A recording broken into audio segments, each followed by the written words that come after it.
Oi, pessoal. Então vamos lá, vamos retornar.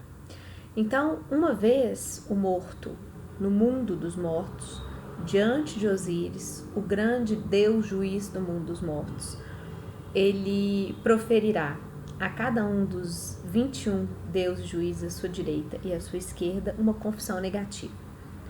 A gente chama isso de confissão negativa porque, como eu dizia no finalzinho da aula passada, o morto era obrigado a dizer o que ele não fez em vida.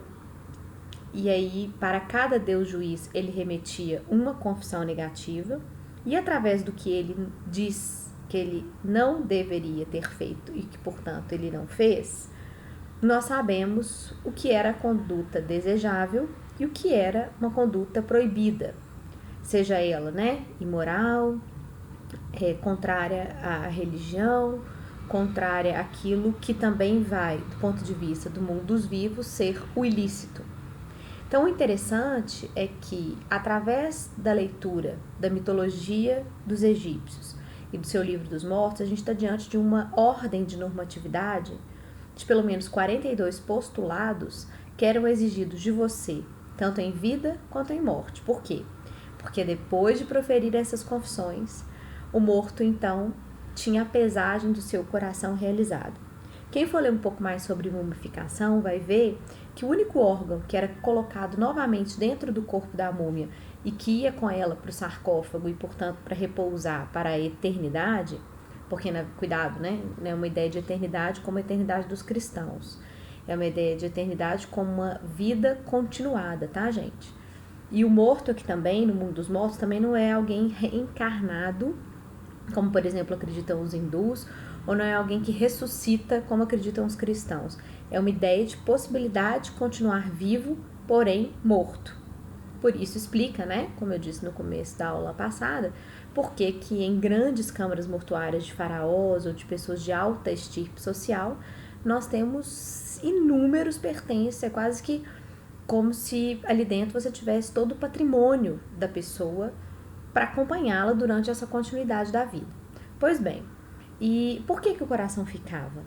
O coração, ele era, claro, embalsamado, todo um ritual bem bonito de incensos, óleos, amuletos e colocado de novo no morto.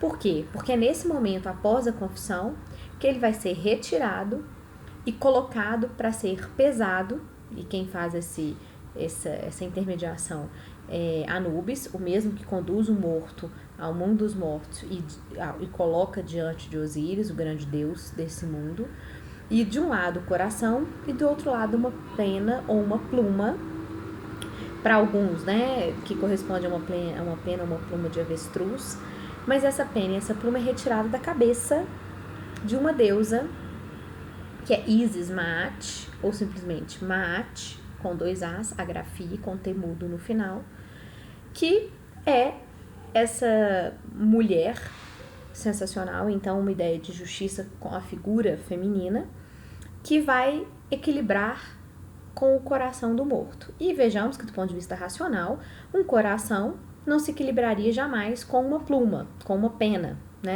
qualquer pena ou qualquer pluma que fosse essa.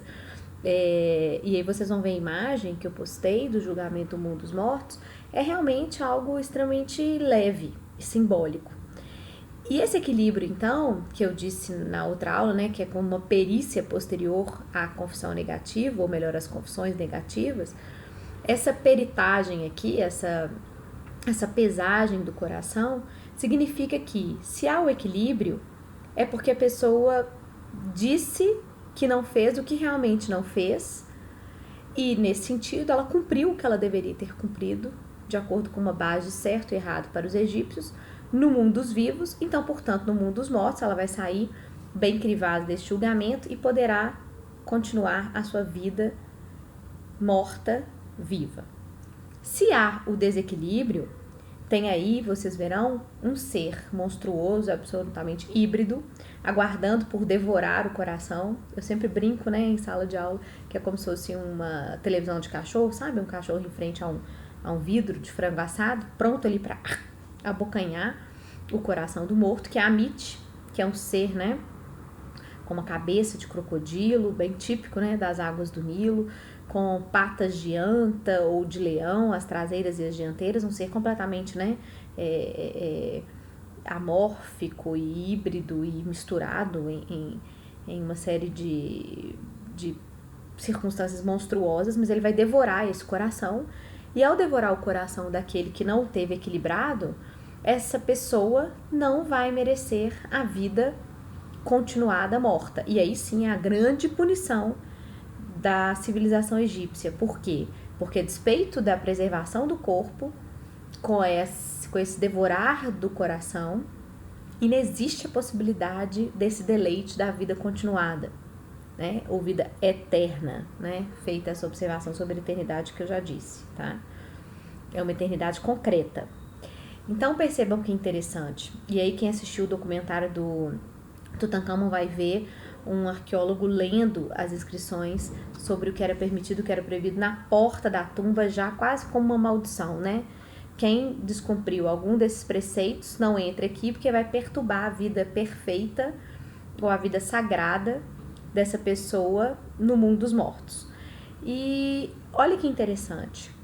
Para além de estarmos diante de uma das únicas civilizações da história, quiçá a única, que tinha como base, como fundamento daquilo que era moral ou imoral, lícito e ilícito. Claro que no mundo dos vivos existia aplicação de normas, o faraó ditava as normas que ele desejava, havia um sistema de justiça, pessoas de alta estirpe que sabiam ler e escrever, dominavam a escrita, principalmente a escrita hieróglifa, que era escrita sagrada, formal, para os atos da vida pública e privada de relevância jurídica, religiosa, afetiva, enfim, né? Existia essa punição. Mas a concretude da punição em vida, ela era muito mais severa, porque ela ia refletir a impossibilidade da vida morta continuada. Então você tem aí uma das únicas civilizações, como eu ia dizendo, que tem um sistema de normatividade que vige concomitantemente, ao mesmo tempo, em dois planos. E com uma ideia de justiça, aí vamos para o segundo momento mais importante, com uma ideia de justiça, que é uma ideia de justiça extremamente sagaz. Gente, só um minutinho que minha bateria tá acabando, um segundo, só vou conectar aqui, tá? Só um minuto. Feito ao vivo e de verdade, acontece isso, né? Então só um segundinho, por favor.